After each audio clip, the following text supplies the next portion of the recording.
Қара.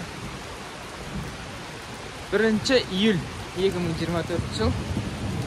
Музей Жамбылға келгенбіз. Аяқ асасына жаңбыр қатты. Таудың беттері күшті жер екен. Артымыздағы Жамбыл атаның үйі. Суық бітті. Музейге бардық. Еркеғали Рахмадиев па, көрей кім? Кім жатыр қасында?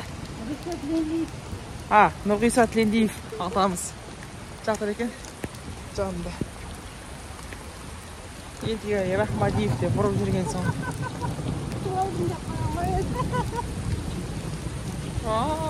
Жаңбыр жоқ.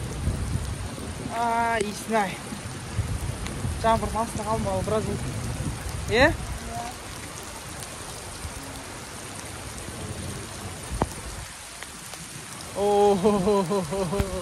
Рақат-ай.